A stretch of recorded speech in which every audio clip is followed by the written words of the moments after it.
Bem-vindos à nossa 12ª aula. Ainda continuamos no capítulo 1, agora indo para o item 4. Sem mais delongas, vamos partir para a leitura deste item. O item 4 tem um título razoavelmente grande, né? Racionalidade e irracionalidade. Subjetivismo e objetividade da investigação praxeológica. Que se trata tudo isso? Nós vimos no item anterior, no item 3, a questão do dualismo metodológico. Por que que nós adotamos o dualismo metodológico e não o monismo? Nós não acreditamos que tudo advenha da mesma fonte. Dualismo metodológico separa mente e corpo, perfeito? Separa as questões das ciências naturais das questões da mente, aquilo que não vem de uma reação química que você não tenha como escapar dela, por exemplo. E no item 4, a racionalidade e a irracionalidade. Qual é o subjetivismo e a objetividade da investigação praxeológica? A ação humana é necessariamente sempre irracional. Então, já grifamos isso aqui. Isso vai ser resposta de algum exercício dentro do estudo da ação humana, com toda certeza. O termo ação racional é, portanto, pleonástico e, como tal, deve ser rejeitado. É um erro de linguagem. Ação racional. Mises defende já logo no começo que a ação humana é necessariamente sempre racional. Ela é sempre racional. E aqui a discussão, então, vocês já percebem que vai ser bem ampla. Ah, aquele cara tomou uma decisão irracional quando fez aquilo. Epa, pode não ser da sua racionalidade, mas não que foi irracional. Quando aplicados aos objetivos finais da ação, os termos racional e irracional são inadequados e sem sentido. Então, quando aplicados aos objetivos finais da ação, ou seja, aquela pessoa tomou a decisão para fazer tal coisa, isso é irracional. Ou seja, o objetivo final para fazer tal coisa é algo irracional, sem sentido. Você definir como racional ou irracional tal coisa. O objetivo final da ação é sempre a satisfação de algum desejo do agente homem. Uma vez que ninguém tem condições de substituir os julgamentos de valor de um indivíduo pelo seu próprio julgamento, é inútil fazer julgamentos dos objetivos e das vontades de outras pessoas. Então, aqui numa pequena frase, dentro de um pequeno parágrafo, dentro do comecinho do livro, eu vou, talvez não grifar de amarelo, grifar de amarelo, de tal forma que ninguém pode dizer o que é melhor para o outro, a não ser o outro mesmo. Ninguém tem condições de afirmar o que faria outro homem mais feliz ou menos descontente. Aquele que critica está informando-nos o que imagina que faria, o que imaginaria, o que imagina que faria se estivesse no lugar do seu semelhante. Ou então está proclamando, com arrogância ditatorial, o comportamento do seu semelhante, o comportamento do seu semelhante que lhe seria mais conveniente. Ou seja, então aquele que critica o que o outro está fazendo, escolhendo, está nos informando o que imagina que faria se estivesse no lugar do seu semelhante, ou então está proclamando com arrogância ditatorial o comportamento do seu semelhante, ah, que lhe seria mais conveniente. Continua a leitura. É usual qualificar uma ação como irracional se ela visa obter satisfações ditas ideais ou elevadas, à custa de vantagens tangíveis ou materiais. Neste sentido, as pessoas costumam dizer, então, é usual qualificar, mas o cara gastou 10 milhões de reais para montar um projeto educacional no interior de São Paulo. Cara, coisa irracional. É só. E aqui é quase que Mises avalizando as questões objetivistas, né, do egoísmo virtuoso. Neste sentido, as pessoas costumam, continuar a leitura, nesse sentido, as pessoas costumam dizer, algumas vezes aprovando, outras vezes desaprovando, que um homem que sacrifica sua vida, saúde ou riqueza para atingir objetivos elevados, como a fidelidade às suas convicções religiosas, filosóficas ou políticas, ou a libertação e florescimento de sua nação, está movido por considerações irracionais. Não obstante, a tentativa de atingir esses objetivos elevados não é mais nem menos racional ou irracional do que aquela feita para atingir outros objetivos humanos. Então, aqui eu poderia grifar isso tudo de tal forma que eu estivesse avalizando efetivamente, ah, o pensamento de que Mises, nesse ponto, está concordando com o objetivismo. É um erro admitir que a vontade de satisfazer as necessidades mais simples da vida e da saúde é mais racional, mais natural ou mais justificado que a tentativa para obter outros bens ou amenidades. E aqui Mises, então, está dando um tapa na cara na pirâmide de Maslow. Ok? É claro que o apetite por comida e abrigo é comum aos homens e a outros mamíferos que, como regra, um homem ao qual falta comida e abrigo concentra seus esforços na satisfação dessas necessidades urgentes e não se importa muito com outras coisas. Ele está fazendo um paralelo. Bom, pirâmide de Maslow é racional, mas não significa que ela seja um, objetiva nas coisas. O impulso para viver, para preservar sua própria vida e para aproveitar as oportunidades de fortalecer suas forças vitais é característica primordial da vida, presente em todo ser vivo. Entretanto, ceder a este impulso não é, para o homem, uma necessidade inevitável. Está dizendo que para nós humanos, a pirâmide de Maslow é uma boa abstração, mas não significa que ela é a verdade.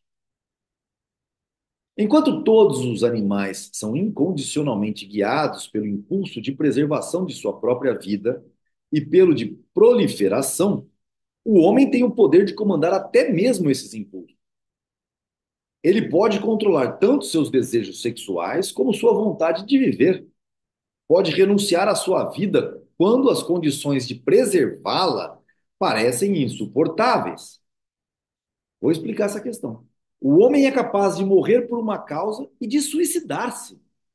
Viver para o homem é o resultado de uma escolha, de um julgamento de valor. Olha que exercício que eu vou propor para vocês rapidinho. Imaginem que o mundo vai acabar com o inundamento e você vai ter que morrer afogado. E existe, e é uma situação terrível para você. E existe a opção de você fazer uma morte assistida com um remédio para dormir, sei lá, numa dose cavalar, que vai fazer com que você morra sem dor, ou respirando monóxido de carbono, você morre sem dor nenhuma. É como as pessoas morrem quando deixam sem extravasão de ar naqueles aquecedores de banheiro. As pessoas começavam a sentir um cansaço tomando banho e morriam. Morriam dormindo. Né? Cansados, sentavam no chão e morriam, sem dor alguma.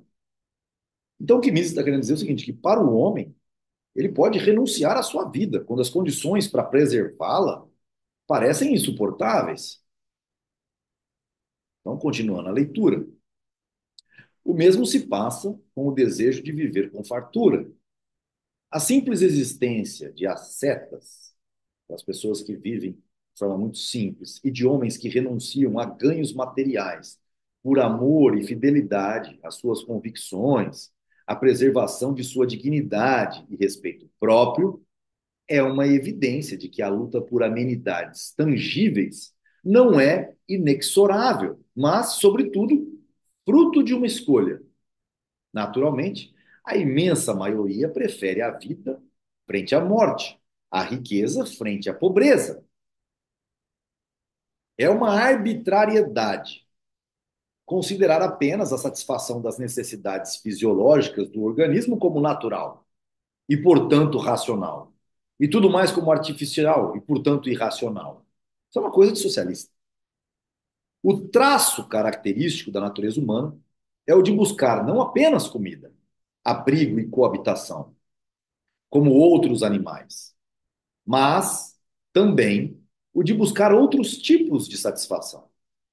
O homem tem desejos e necessidades especificamente humanos, que podemos chamar de mais elevados do que aqueles que têm em comum com outros mamíferos. Então, vou grifar isso aqui, é porque tem uma notinha de rodapé. O homem tem desejos e necessidades especificamente humanos, que podemos chamar de mais elevados do que aqueles que têm em comum com outros mamíferos. Sobre os erros na lei de ferro dos salários, veja adiante na página 688, então já na parte 4, na parte da economia profunda do livro, sobre o mal entendido acerca da teoria de Malthus, nós estávamos falando, né? Perdão, a página 660. Sobre o mal entendido acerca da teoria de Malthus, ver adiante na página 760 a 765, também na parte da economia. Então, Mises aqui me corroborando no que eu disse anteriormente para vocês. Quando aplicados aos meios escolhidos para atingir os fins, os termos racional e irracional implicam um julgamento sobre a oportunidade e a adequação do procedimento empregado. O crítico aprova ou desaprova um método conforme seja ou não mais adequado para atingir o fim em questão. Então, vamos analisar se você faria daquela forma ou não. É fato que a razão não é infalível e que o homem frequentemente erra ao selecionar e utilizar meios. Uma ação inadequada ao fim pretendido fracassa e decepciona. Embora não consiga atingir o fim desejado, é racional. Ou seja, é o resultado de uma deliberação sensata, ainda que defeituosa, é uma tentativa de atingir um objetivo determinado, embora uma tentativa ineficaz. Então, uma ação inadequada ao fim pretendido fracassa e decepciona. Sim. Vou pensar até antes. É fato que a razão não é infalível e que o homem frequentemente erra ao selecionar e utilizar meios. Uma ação inadequada ao fim pretendido fracassa e decepciona. Embora não consiga atingir o fim desejado, ela é racional. Ou seja, ela é o resultado de uma deliberação sensata, ainda que defeituosa. É uma tentativa de atingir um objetivo determinado, embora uma tentativa ineficaz. Olha só, coisa interessante. Os exemplos que Mises vai trazer para a gente. Os médicos que há 100 anos empregavam certos métodos no tratamento do câncer, métodos esses rejeitados pelos médicos contemporâneos, estavam, do ponto de vista da patologia de nossos dias, mal informados e eram, consequentemente, ineficientes. Mas eles não agiam irracionalmente, faziam o melhor possível. É provável que daqui a 100 anos os médicos tenham à sua disposição métodos mais eficientes para o tratamento dessa doença. Serão então mais eficientes, mas não mais racionais que os médicos atuais. Profundo isso, pessoal. O oposto de ação não é comportamento irracional, mas a resposta automática aos estímulos por parte dos órgãos e instintos do organismo que não podem ser controlados pela vontade de uma pessoa. Então, Mises coloca aqui uma definição interessante que nós devemos deixar guardada. O oposto de ação, então, ação racional não pode ser usado porque é pleonasmo. O oposto de ação não é comportamento irracional, mas O oposto de ação é a resposta automática aos estímulos por parte dos órgãos e instintos do organismo, que não podem ser controlados pela vontade de uma pessoa. Ao mesmo estímulo, o homem pode, sob certas condições, reagir tanto por uma resposta automática como pela ação. Se um homem absorve um veneno, os órgãos reagem organizando a sua defesa. Além disso, pode haver a interferência da sua ação pela administração de um antídoto. Quanto ao problema contido na antítese racional e irracional, então, quanto ao problema contido na antítese racional e irracional, não há diferença entre as ciências naturais e as ciências sociais. Olha que bonito isso. Agora ele está botando as duas ciências em pé de igualdade quanto ao problema contido em se algo é racional ou irracional. A, a ciência sempre tem de ser racional. Ou seja, a ciência sempre é racional. A ciência sempre tem de ser racional. Não existe ciência irracional, sem racionalidade, sem razão, sem pensamento racional. E aí ele começa a desabafar como eu. É um esforço para conseguir um domínio mental dos fenômenos do universo, através da organização sistemática de todo o conjunto de conhecimento disponível. Entretanto, conforme já foi assinalado anteriormente, a decomposição de qualquer conhecimento em seus elementos constituintes tem necessariamente de, mais cedo ou mais tarde, atingir um ponto além do qual não pode prosseguir. Espera um pouquinho. Ele está falando isso tanto da ciência social quanto da ciência natural? Sim, a mente humana nem mesmo é capaz de conceber um tipo de conhecimento que não seja limitado por um dado irredutível, inacessível à maior análise e ao desdobramento. Caramba, Rodrigo! Caramba, Ludovico! O que você quer dizer com isso? A mente humana não é capaz de conceber um tipo de conhecimento que não parta de algum lugar, que não parta de um dado irredutível. Isso cabe, não para Mises, que era ateu, mas para mim, a Deus. O método científico que conduz a mente até esse ponto é racional. O dado irredutível pode ser considerado um fato irracional. Deixa eu colocar isso também em grifo para vocês. Mas vamos pensar aí, pessoal. O método científico que conduz a mente até esse ponto é racional.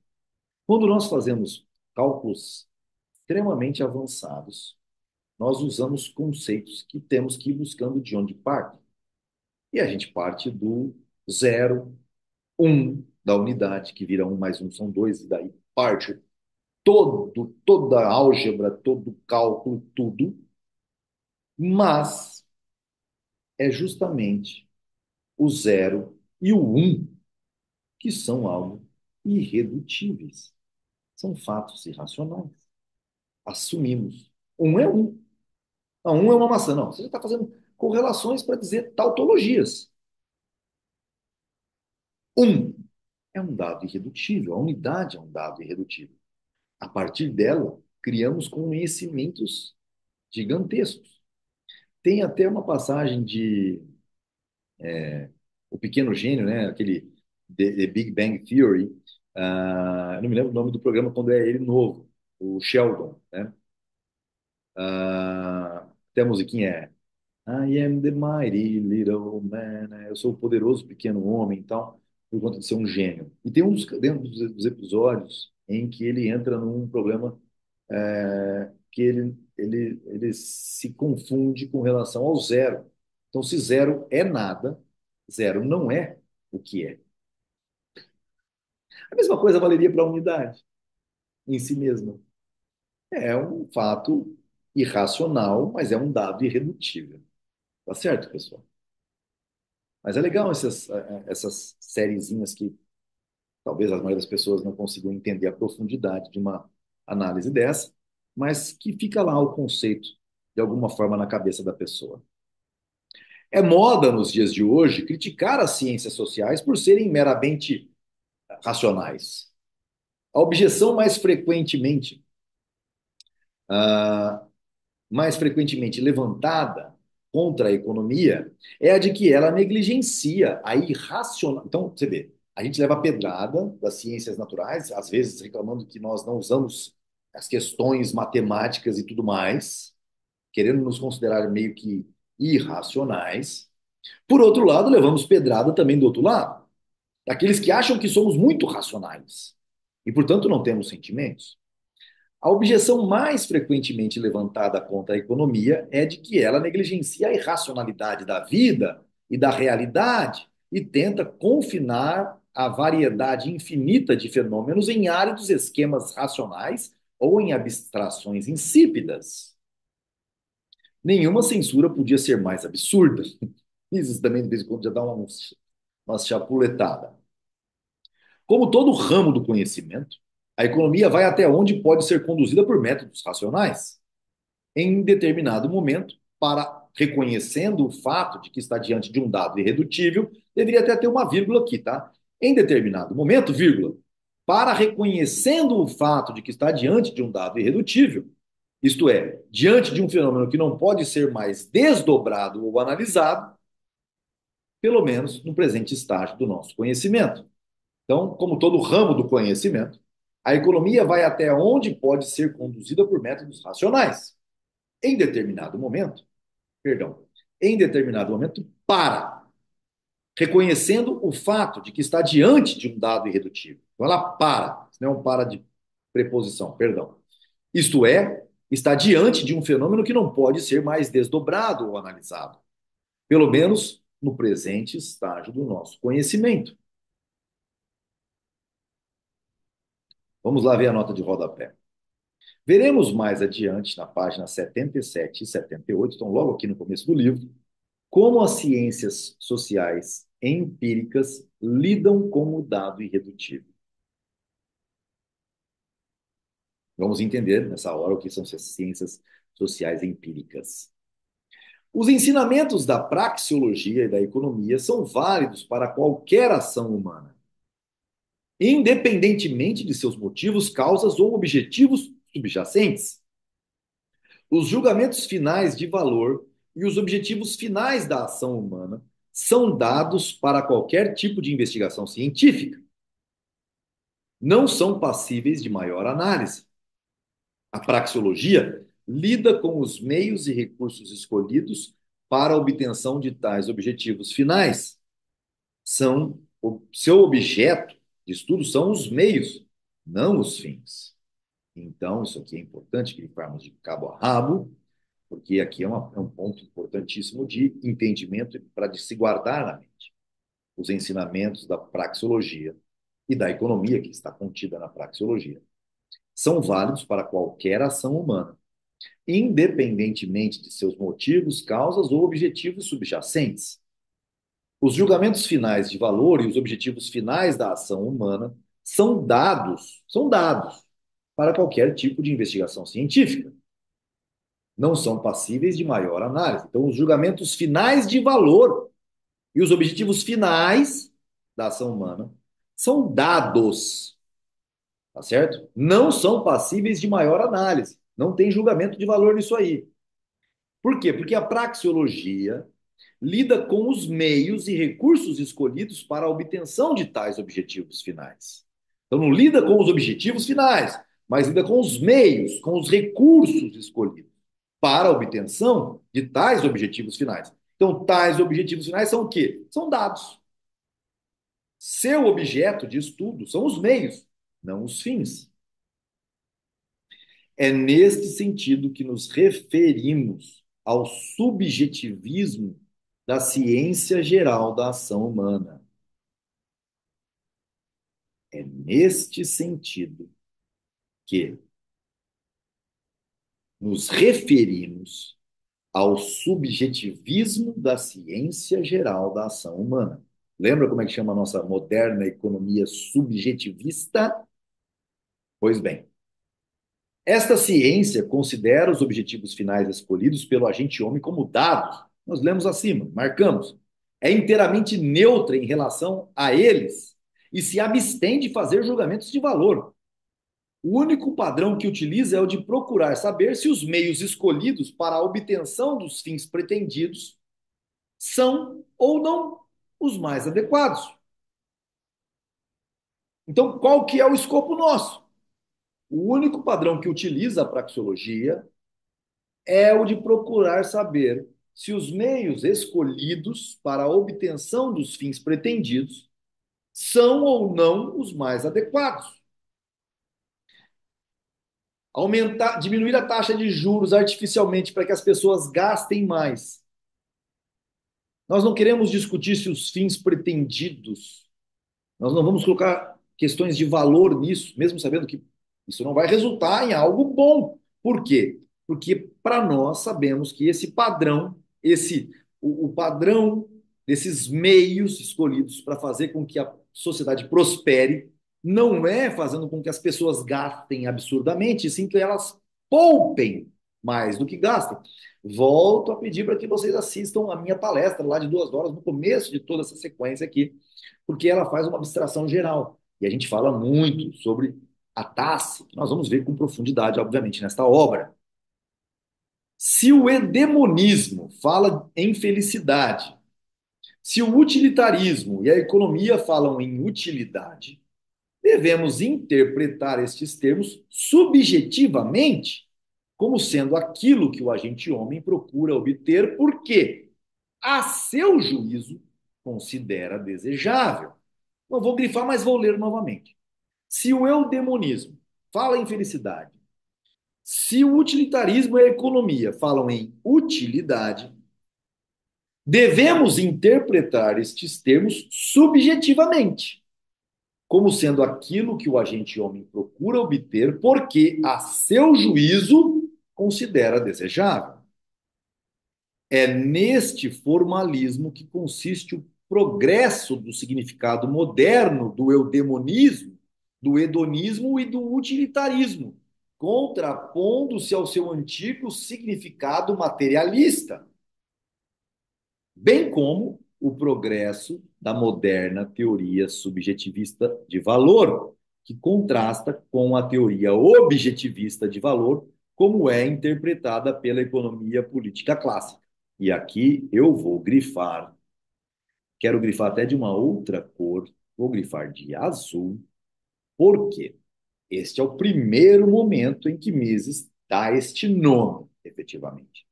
É neste formalismo que nós falamos até aqui, que consiste o progresso do significado moderno do eudemonismo, do hedonismo e do utilitarismo, contrapondo-se ao seu antigo significado materialista, da busca pela felicidade, né?